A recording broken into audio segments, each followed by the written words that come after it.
fans, welcome to another edition of Whiteboard Friday. I'm Megan and I'm part of the Learn team here at Moz, and today we're going to talk a bit about duplicate content. So why are we talking about duplicate content?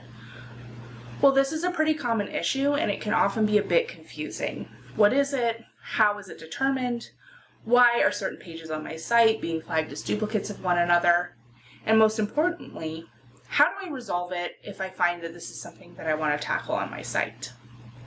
So first off, what is duplicate content?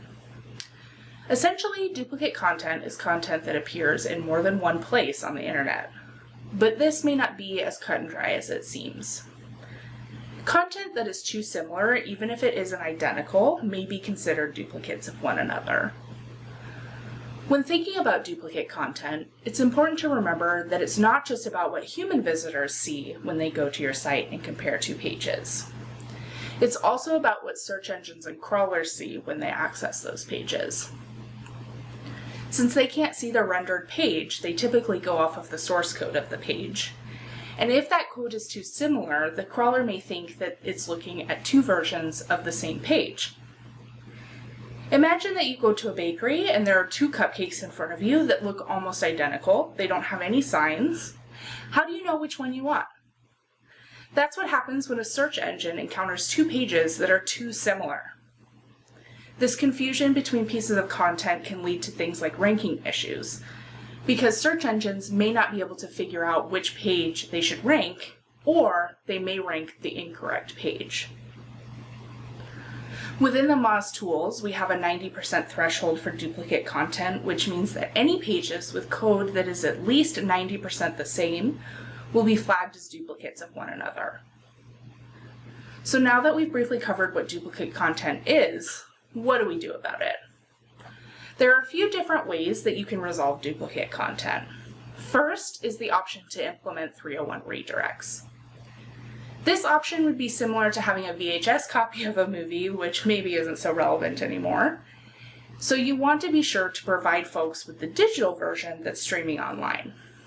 On your site, you can redirect older versions of pages to new updated versions. This is relevant for issues with subdomain or protocol changes, as well as content updates where you no longer want people to be able to access that older content. Next is the option to implement rel canonicals on your page. Say you're at a bake sale and you have two types of cookies with you, sugar and chocolate chip. You consider your sugar cookies to be top-notch, so when folks ask you which one they should try, you point them to the sugar cookies even though they still have the option to try the chocolate chip. On your site, this would be similar to having two items for sale that are different colors. You want human visitors to be able to see and access both colors, but you would use a canonical tag to tell crawlers which one is the more relevant page to rank. You also have the option to mark pages as Metano index. For example, you may have two editions of your favorite book. You're going to read and reference that second edition because it's the newest and most relevant, but you still want to be able to read and access edition 1 should you need to. Metano index tags tell the crawler that they can still crawl that duplicate page, but they shouldn't include it in their index. This can help with duplicate content issues due to things like pagination.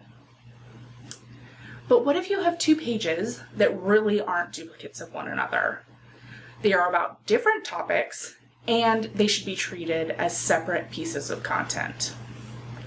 Well, in this case, you may opt to add more content to each of these pages, so it's less confusing to the crawler.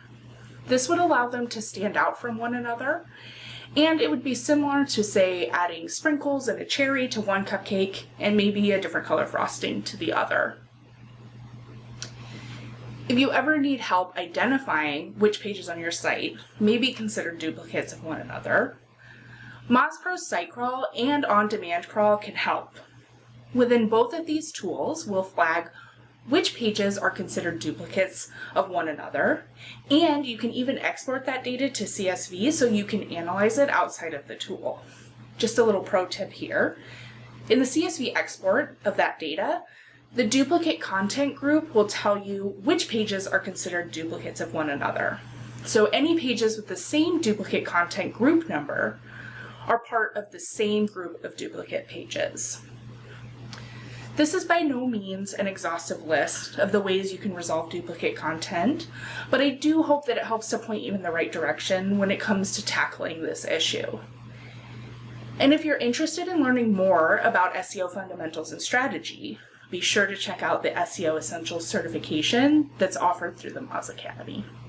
Thanks for watching.